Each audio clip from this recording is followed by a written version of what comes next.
I took over all of the upper management. So I became the CFO, the COO, the CMO. I became everything. It was the lowest point of my life.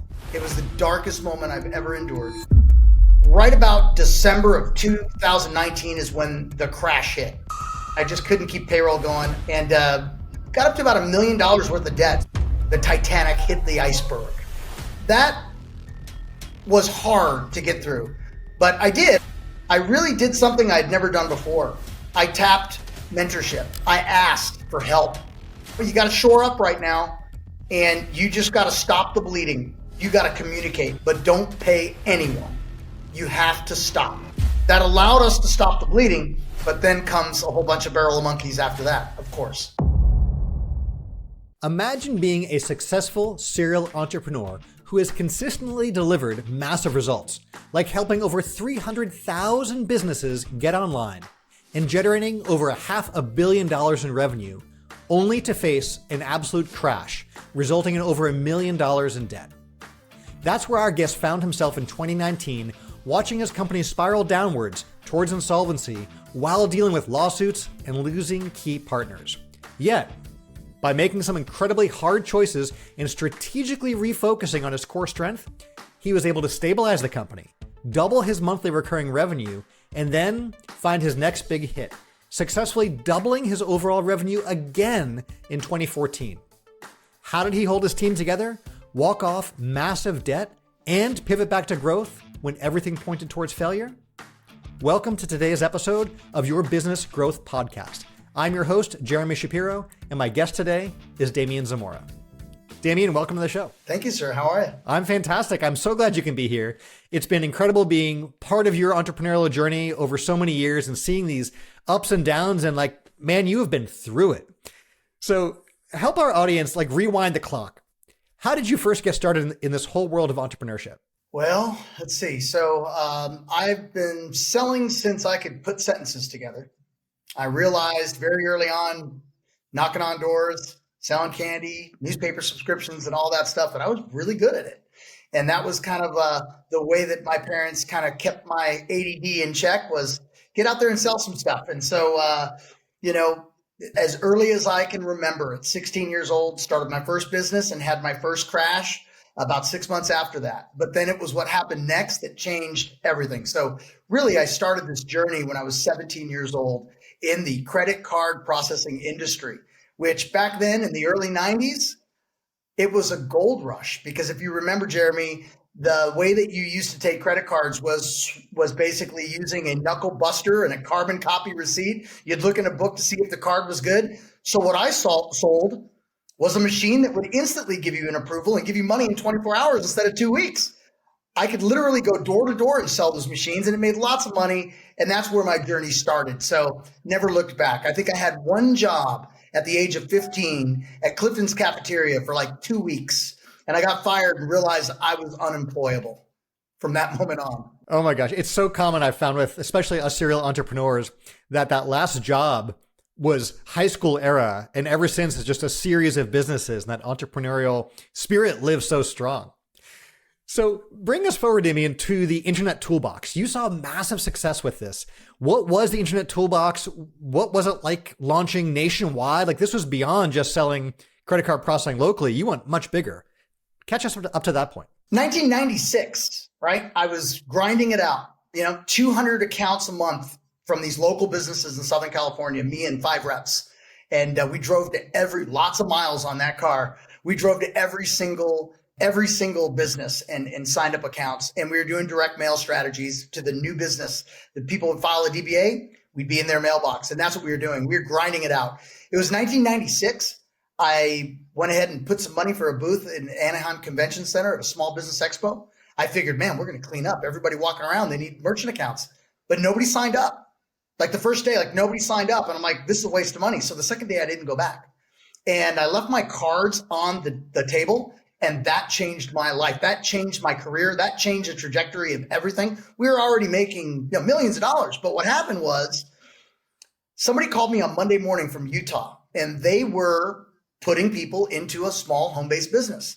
And they struggled to get online credit card processing, they struggled to get credit card processing. They would get declined by their banks. And he said, and that was our USP. We could approve the home-based businesses. So he called me on Monday. I was there on Tuesday.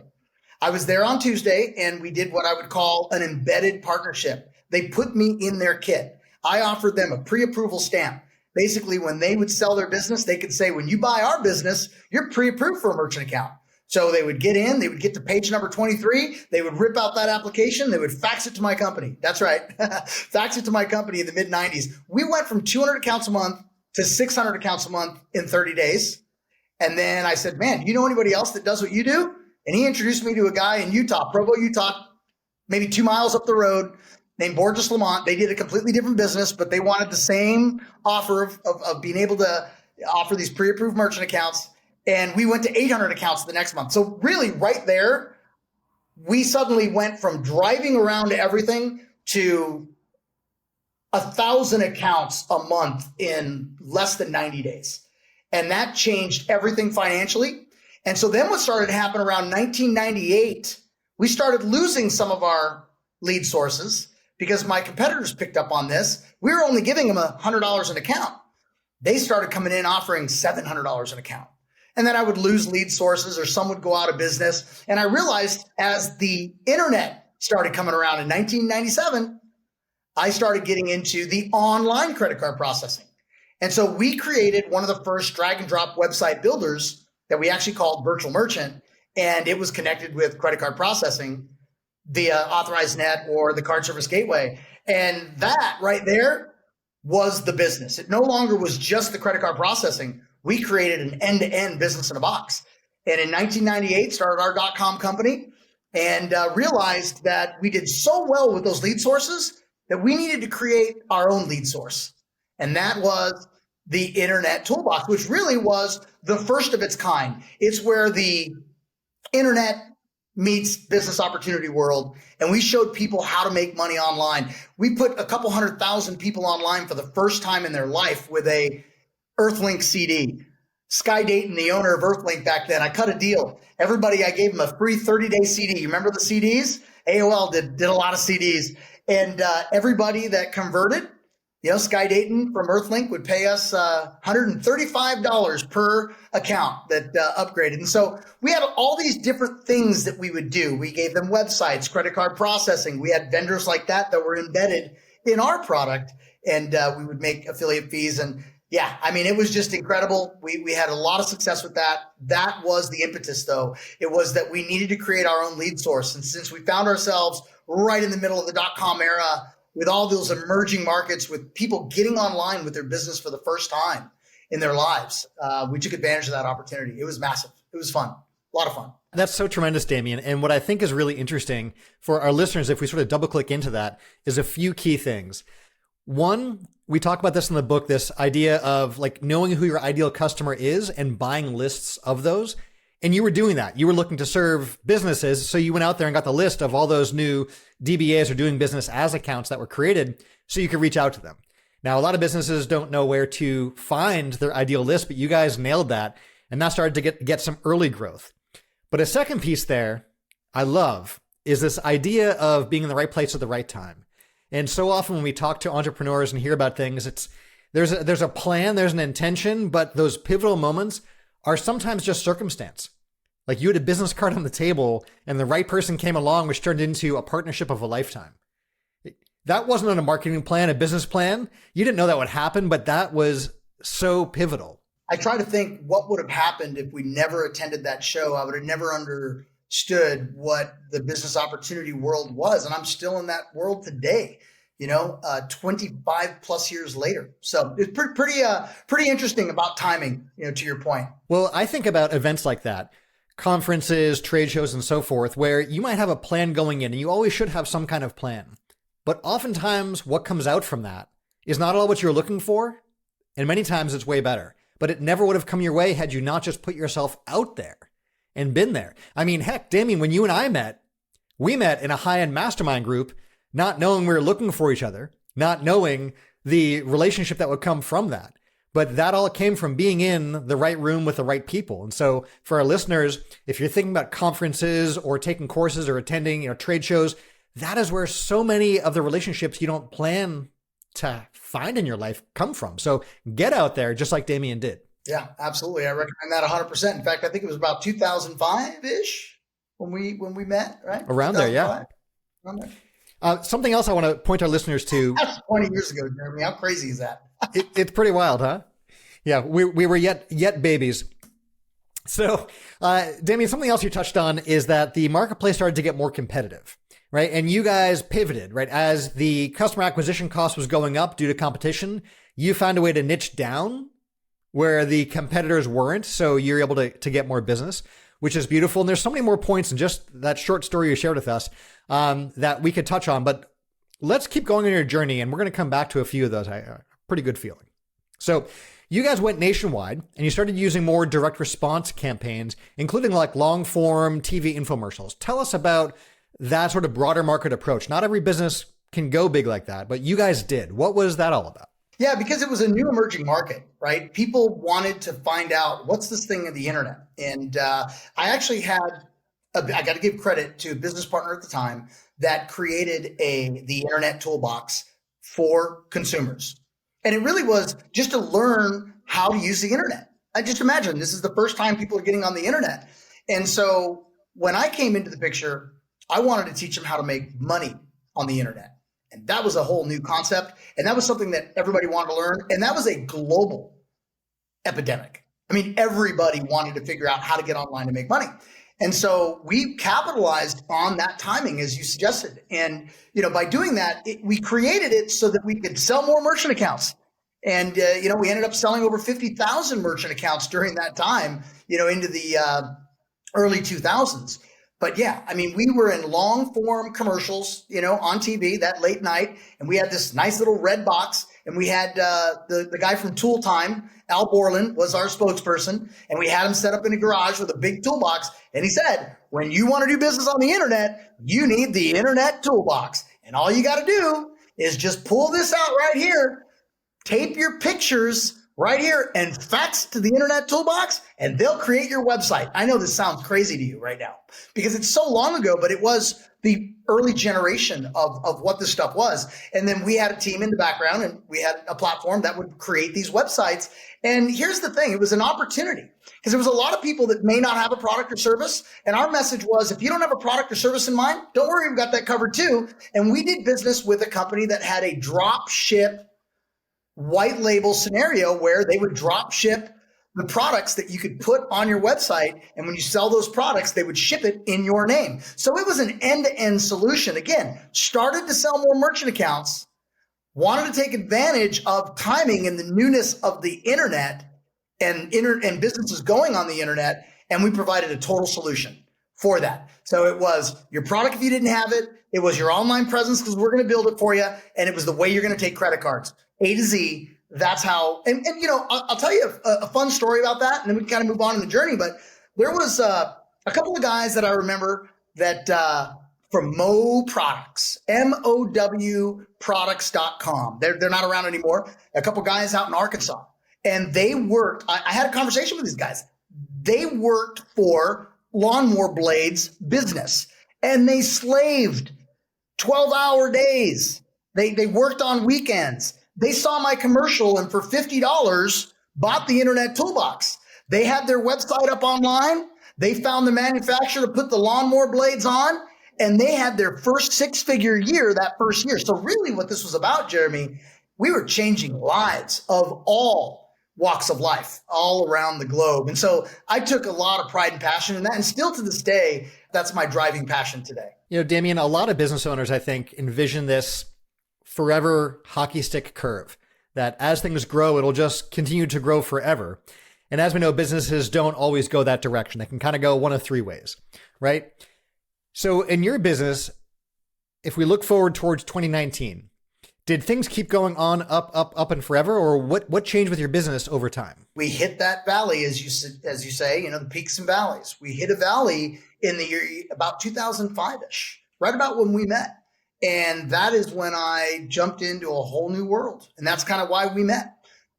So I did have to pivot. The infomercial wasn't producing as much. The ads cost cost more to get on CNN and ESPN and all the different channels that we were on. And we weren't producing the results that we were. And it just kind of, we slowly but surely just kind of like wound that down. But it was about pivoting and getting into the internet marketing world in 2006. And that started to change things for us. And, 2019 comes way later. But I do want to share this because this is probably a great story for our listeners here. In 2006, you might remember this, Jeremy, I went to a Bill Glazier, Dan Kennedy event. I was already kind of connected in the real estate investing world. That's where you and I met, if you remember the mastermind. And I had products and services, merchant accounts, bought a phone company in 2002. So we had PB Next. We had some products and services that were good for that market.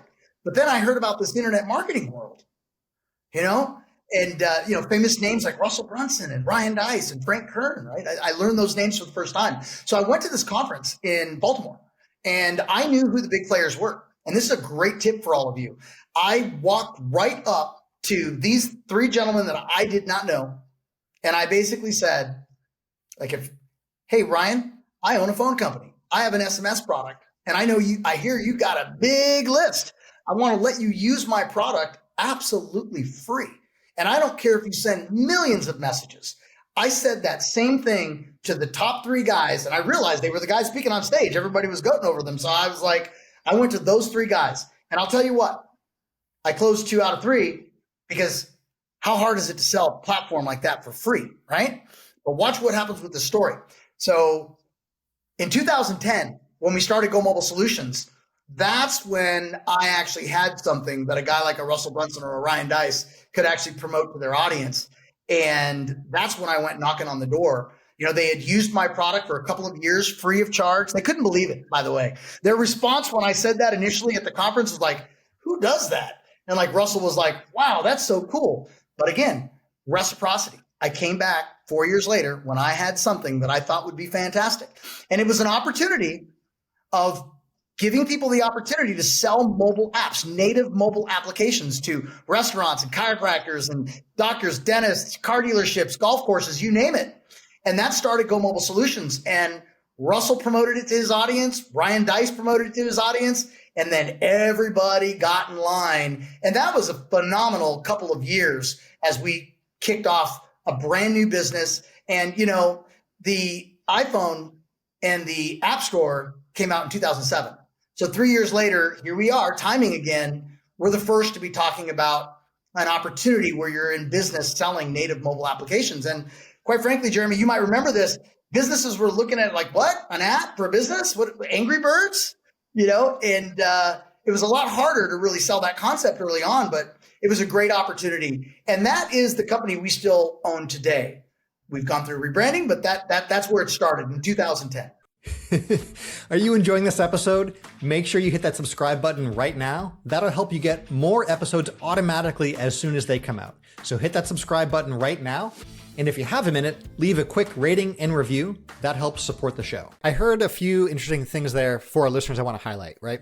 One is that in your earlier business with the credit card processing, as other companies came in, your cost to your partner went up.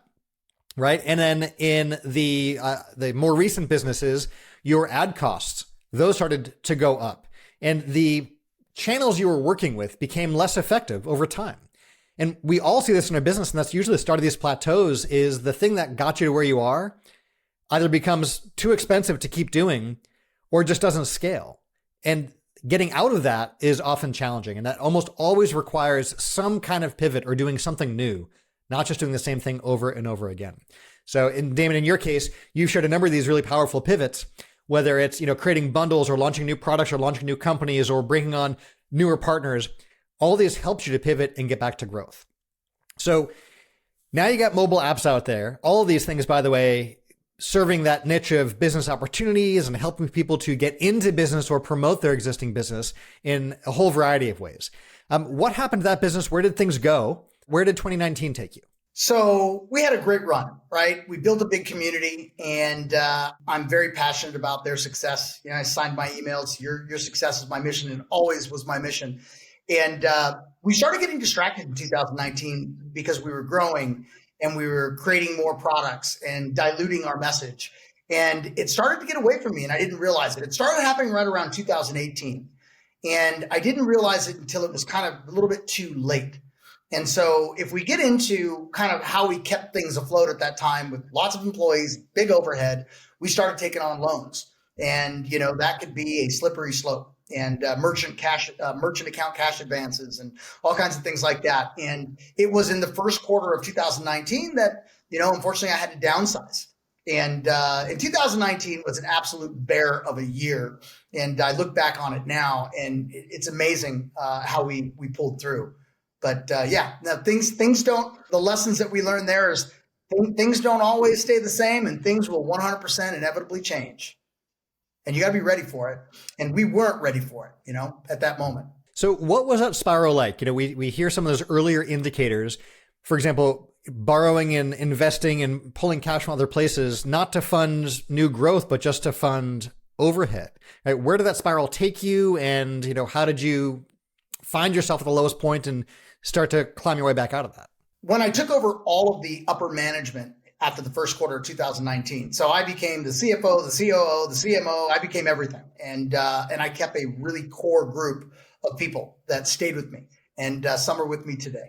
And then I had some personal challenges as well, which definitely distracted my focus on the business, because I really had to retool, regroup, cut costs and things like that. And unfortunately, my daughter passed. My daughter, Sophia, at 16 years old, you met her, and she lost her battle to leukemia in August of 2019. And so it was the lowest point of my life. It was the darkest moment I've ever endured. And, what I did was I did some real deep down meditation. I really started to meditate a lot more. I was into meditation, but man, I went from meditating for 10 minutes to meditating for 2 hours. I went deep. And I really, right about December of 2019 is when the crash hit, because I just couldn't keep up with the merchant credit card processing cash advances taking as much as they were taking from our cash flow. And I just couldn't keep payroll going. I couldn't keep paying those debts, and got up to about $1 million worth of debt specifically for that business and what we were doing. And it was the proverbial crash, and the Titanic hit the iceberg. And that was hard to get through, but I did. And I did that through community. I did that through really just my community rallied around me. I was in a high-end mastermind group, which you and I are both in, with the Maverick 1000 group. And I really did something I'd never done before. I tapped mentorship. There you go. I tapped mentorship. I asked for help, and I got mentorship. I had been through downsizing, back at the Internet Toolbox days. I mean, we got up to 100 employees, and I had to downsize that. But 20 years removed, it was a different landscape. I felt like I was totally foreign to all of that, and I was in a new world. And so I asked for help, and I don't mean money. I asked for mentorship to guide me through the triage moment. And I got some really good advice from my mentors. And one was, you got to shore up right now, and you just got to stop the bleeding, and you got to communicate. You got to amplify communication to your partners, your vendors, your employees. You just keep that line of communication open. It's so important right now, but don't pay anyone. You have to stop. You have to stop the bleeding. And so we did. And that allowed us to stop the bleeding, but then comes a whole bunch of barrel of monkeys after that, of course. So talk to us about that barrel of monkeys. You've got staff, you've got partners, you've got predatory lenders, vendors. What were those conversations like? How did you, shore things up? Let them know truly from my heart, we're going to pull through this. The employees stayed with me and took half pay, didn't get paid on Christmas. They didn't get a Christmas bonus that year, but sure enough, a couple weeks into January, they started getting paid. And I kept that communication open with the vendors. My vendors gave me grace. The predatory lenders, they were the monkeys. They were the ones that I kind of had to navigate. I will say that the Mavericks threw an event in January in Costa Rica, another pivotal event that changed my life, the trajectory of my life, where it was going at that moment, and where I got to be around my brothers and sisters. part of this community that we're in, and created a couple new business ideas out of that event. Started Yannick Silver. I started a company with him in 2020. And so anyway, jumping ahead of myself there, but that event and that brotherhood, sisterhood, and that love that my wife and I got at that event that we really couldn't afford to go to, but it was a must. And so we did it. And I came back, and I'll tell you what, at that event, there was a Temescal. Have you ever been in one of those sweat lodges? I went in one for about an hour and a half, and I had 3 goals. 1, I wanted to reconnect with my daughter. 2, I wanted to know if I was going to go ahead and lay Go Mobile to rest and do it, find a way. And the 3rd was to find a way to do it with the most dignity possible and with the least amount of harm. And I came out of there, I suffered through that. And when I came out of there, I was clear. In fact, we all picked a word at that event. What was your word at this one event? And my word, since I had just recently moved to Mexico, was claro, which is clear. And they made a little necklace for me. So I got home and I just went to work. I went to work and I focused on the things that were the most important. I cleared out the distractions. I cut the expenses. I had lots of expenses. I was maybe about $36,000 a month in just software and storage and video storage and like just domain names and like you name it. The vendor list was stacked, and I slashed that down to about $5,000 a month. I mean, I don't even know how I did it to this day, but I did all the good work and I stayed focused. And my wife was a rock for me during that period of time. And my employees that stayed true and stayed loyal and stayed around, they had belief. And my community, like I said, they rallied around, my community. I just focused on what got us to that point. We cleared out all the distractions and all the other products and all the other messages, and we went back to mobile apps. And so the decision was we are going to charge forward, and we're going to do what we need to do. We needed to double our monthly recurring revenue on our subscribers for that mobile app business. We were charging $100 a month and $300 a month for people that were white label. And I just did the math. If I could just double those numbers, then I'm going to be able to make the payroll. I'm going to be able to make the expenses, because you can't keep trucking at $5,000 a month in expenses. You're going to have to bring some stuff on, and which we did, but we did it smart. And and we just kind of sustained. And then, the thing is 2020 happened and COVID happened. And, that was like devastating for a lot of people out there. And I'm going to tell you, in a weird way, it really helped us in a lot of ways. It helped me really connect more with my audience. It helped me, show up for them. Everybody was scared. And, as it would turn out, because of social distancing, QR codes became famous again. Holy moly. All of a sudden, mobile app message became like, I need an app. I want like contactless payments. I want like really good looking menus on the phone. And so we had a whole resurgence of business in that opportunity. So COVID actually kind of propped us up a little bit. There's 2 things I want to just recap for our listeners there. One is this concept of expense reduction. We have a whole bonus chapter in the book from an interview I had, Damien, with your friend and my friend Mark, who is like the guy on expense reduction at a massive level. And you did exactly that. You went from, you said $36,000 a month down to $5,000 a month in expenses.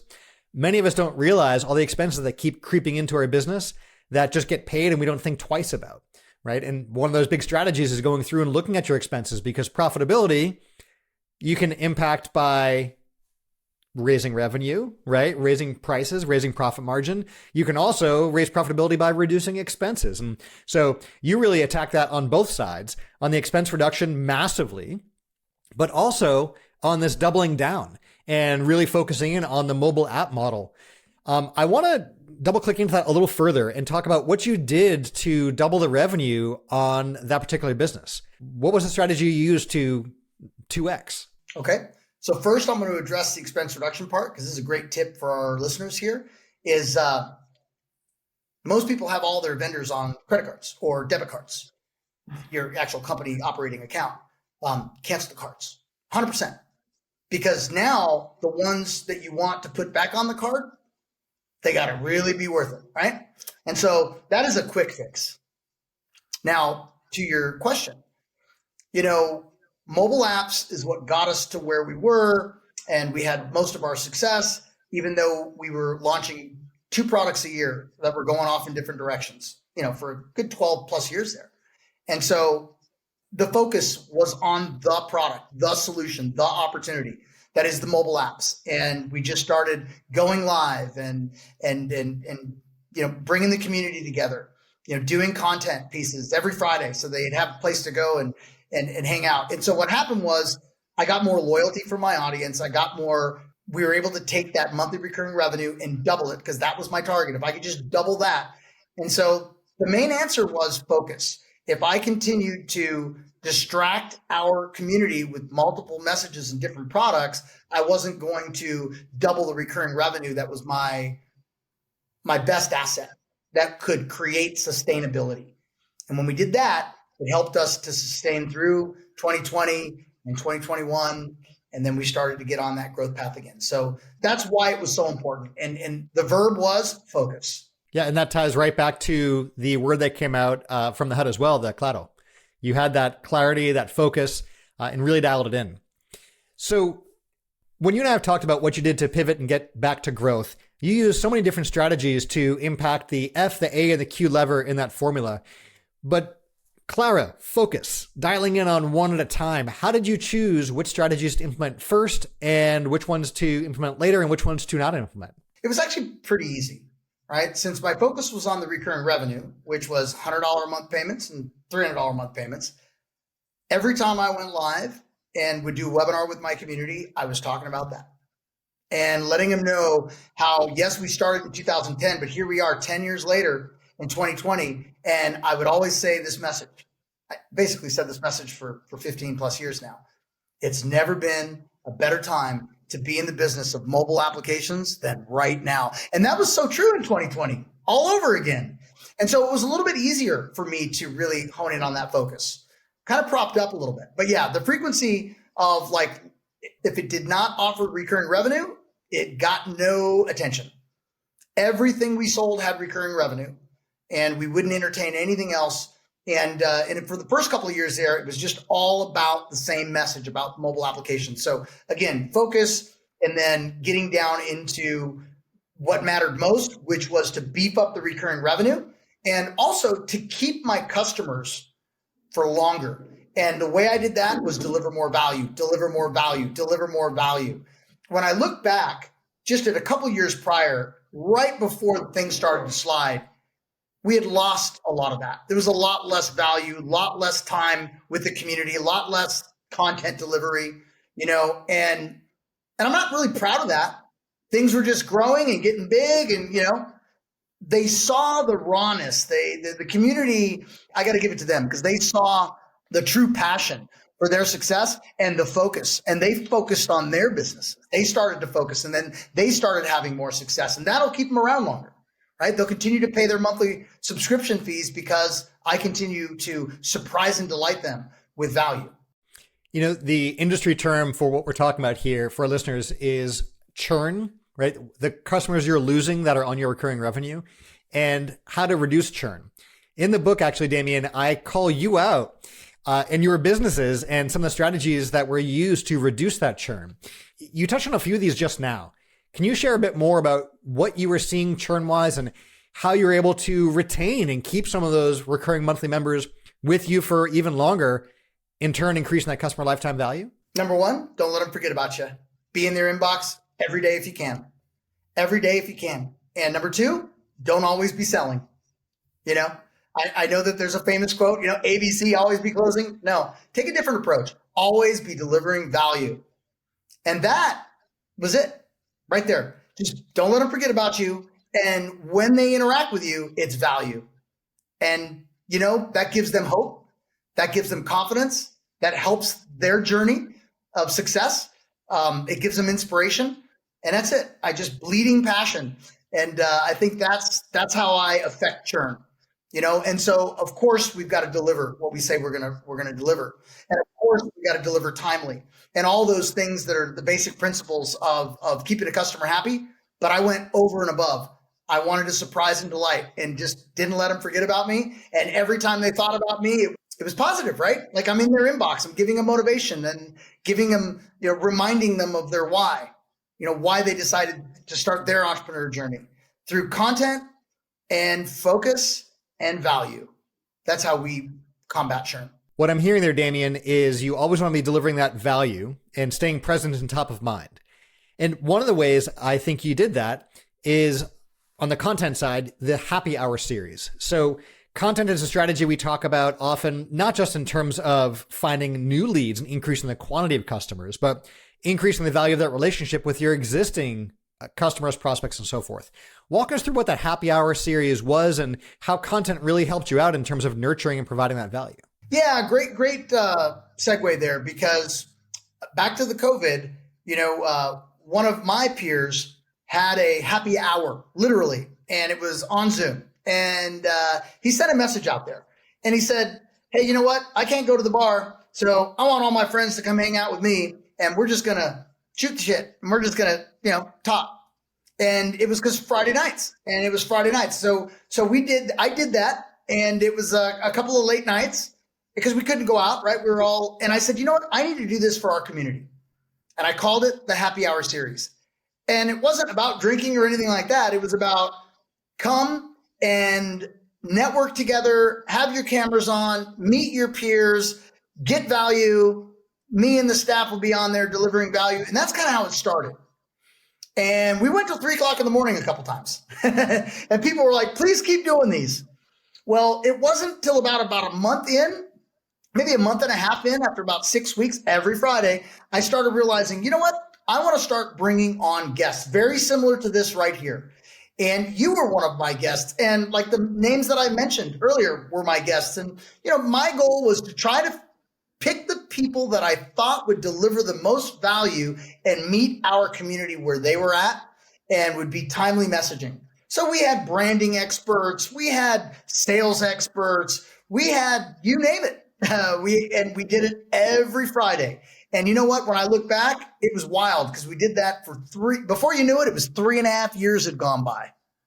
And I might have missed a handful of Fridays because of holidays or things like that. But I stayed committed to it. Now, we stopped doing that after about 3.5 years. It was a lot of work. It was a lot of work, but it did give us a tremendous amount of content. And I still have people today. There was someone just last week on one of my lives, because we still do lives. It's just not on Friday night, and it's, not the same format. But he's like, man, I really loved those happy hours. Wondered if you can get back to those. And I'm like, I'll consider that. But yeah, that was a good time. Now, Damien, I'm hearing something there, which is this consistency, this grit. And I think for a lot of business owners, they start one thing, they try a new marketing effort, and then they shift gears, they try something else, they get distracted, try something else. And so they're in this sort of spray pattern of trying a million different things, but not giving anything the time it needs to really get to a result through the consistency. There's some stat like the number of podcasts that make it to 100 episodes is sub 1% or something, right?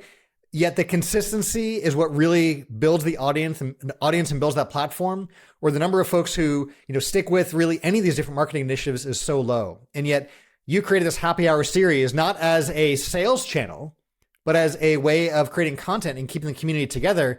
And you stuck with it. And it was that consistency that really brought those results. So bravo on that. And for our listeners, if you're trying something out, give it some time to get a result before you just give up on it and try the next new thing. Yeah. And it wasn't easy to stay that committed. Plenty of Fridays where I was met with do I change it? But I stayed committed. I think of, the mornings I'm going out in the dark and the cold and the wet for a run and asking myself what the heck I'm doing. And then I remember, like the consistency is what gets a result, and you still get out there, even if it seems like a nice idea to stay in bed, right? You could skip going to the gym, but I know you're not going to do that. You're not going to get a result or see a change if you decide to just change focus every other day. So the consistency gets the result. All right. So Damien, you've walked us through this growth, this drop down to the lowest of low in so many ways, and the stabilization. Let's talk about what happened post-stabilization. You launched some new products. You got some other big hits, instant leads, on demand comes to mind. Talk to us about some of the newer things you launched and what that meant for the business. Yeah. So really understanding my audience and knowing that they were in business. They were agencies, right? Back to that business opportunity. We were creating an opportunity with the mobile apps for people to go to businesses and sell them mobile applications for them to succeed in their business, right? And so we started creating better products utilizing AI as that started coming around. And we got into a few really key areas, buyer intent data. So capturing data of people that land on websites, for instance, which, 98% of the people that land on your website, you're going to lose. They don't opt in, they don't buy. But we have the way to buy that data, and we can, through celebrated ways of marketing, we can retarget, and there's all these different ways. Well, then we started getting into, what else would our audience need so they can be more successful selling leads as a service, selling data as a service? My message was that data was the new gold. And that was, now we have the data, what do we do with it? And now we rolled out AI outreach, where our AI is literally going to go out there and do the research on Jeremy Shapiro to know that he has this podcast series, and will know that he just launched a book, and will know maybe some things in his personal life too, and really craft messaging that feel personal. And then it's frequency. And that product and service is the next in line for our resellers and white label partners to leverage, right? We taught them the skill of leverage. All of this is done for you services now. So since we do the done for you mobile apps, we did that successfully very well for the last 12 of the 15 years. All of the products and services recognize and know our customer. We know that their clients need these products and services, but they're not going to want to get lost in the tech. They're not going to want to get lost in the delivery. And so being able to build products and services that meet their demand, meet the market's demand, and then helps get them out of their own way by providing as much done for you on the delivery. And so that's what we shifted into. We shifted into more done for you delivery on products and services that people want and need right now. So you managed to double your recurring revenue again. And that sounds like that's what helped to free you up to focus on investing in new products, partnerships, and so forth. What was that like, suddenly not worrying about that monthly, not as much, and gaining back that freedom for more clarity in pursuing investment in products and partnerships? Well, that's the thing, right? So as the revenue stabilized and as the revenue continued to come in and we started meeting our KPIs and meeting our goals, I really needed to get, one thing that I learned in my entire career, that you're only as good as your team. And I was stripped of my team by force in 2019. And through sustaining, I wasn't scaling up the team. And so if we're going to grow, and if we're going to bring new products to the market, and if we're going to serve this community, we need to build a solid team. And that's one of my things I'm most proud of, is the teams that I've built over the years in my career. And so when you start bringing in the revenue and you start hitting the KPIs, start hitting the goals, you can start to afford to attract good talent. Yeah, we have a new CMO this last year. We have a new COO this year. Exactly, new CFO. You really start to build in that upper management again, because at the end of the day, the only way you're going to get to the promised land, as they say, is by having a really solid team. How do you get to the Super Bowl? You build a championship team. And so I'm big on that. And I highly recommend for all our listeners that, you're not going to be able to do it by yourself forever. It's all about building that dream team. It's funny, when I talk to solopreneurs who are still doing everything in their business, we talk about the next first hire that they can be making in the business and what they'll take on. And when you're a business owner doing everything yourself and you bring on someone doing 40 hours a week of work with you, that frees you up so much. That lets you work on higher value tasks in the business. That lets you hire more. You get to reinvest in the business and you start doing the team building.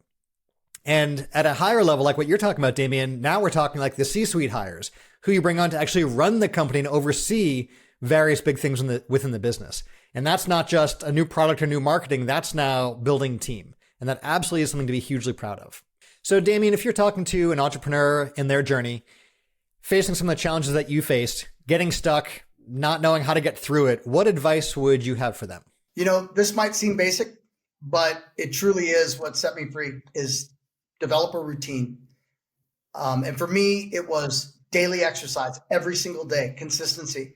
It allowed my brain to process, and meditation, deep meditation. That was my routine every morning without fail. And, as basic as that sounds, I would recommend to anybody that if you can develop whatever routine looks like for you, a routine will set you free and really give you the chance to clear your mind so that you're making better decisions and making less mistakes.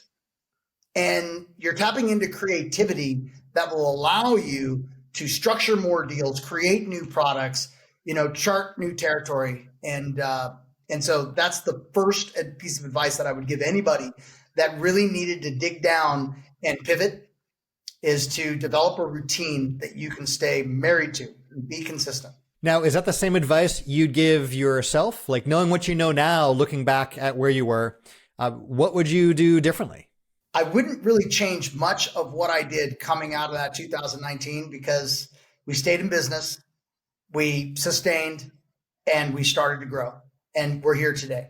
And, that is not easy, and was never easy. And any part of the journey was never easy. But I would say, I would have probably started growing faster. I took a little bit of time to really make sure that we're stable, we've sustained, we're meeting all expenses, we're growing in the right areas before I started bringing on new products and new ideas, and before I started scaling up my team. So just really getting clear and making the right decisions. So yeah, I would have maybe done it a lot faster. It was 2022 before we started, the late 2022 before we really started growing again. And then 23 was a nice growth year. And, now here we are. Nice. So Damien, we've talked a lot about doubling this or increasing that or decreasing that. And you touched on KPIs before. You and I both love dashboards in our business and looking at key performance indicators. What do you do now to track your stats and KPIs to ensure that you hit your ambitious goals? Like, I know you have plans to double revenue again. What are you looking at to make sure you're on track to do that? You nailed it. I remember the old duck dashboards. Remember that? Here's the thing, Jeremy, and you know this, and I want all the listeners to understand this. If you don't know your numbers, you don't know your business.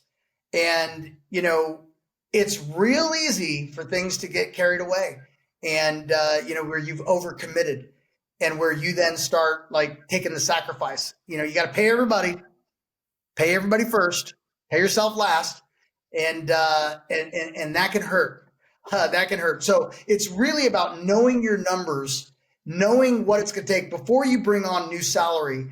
Like, we've got to hit certain numbers before we can solve that area of our business. Before I can bring on a full-time chief marketing officer, we need to be doing X amount of revenue. And this is where we are. This is where we are on monthlies. This is where we are on new monies coming in. This is what the churn looks like. This is what the stick ratio looks like. And really just dashboard all that out. Use all the different technologies you can. Use AI, whatever. But really, it's important to know your numbers so that you don't get carried away and you don't make mistakes and you don't end up in a spiral like I did in 2019. And,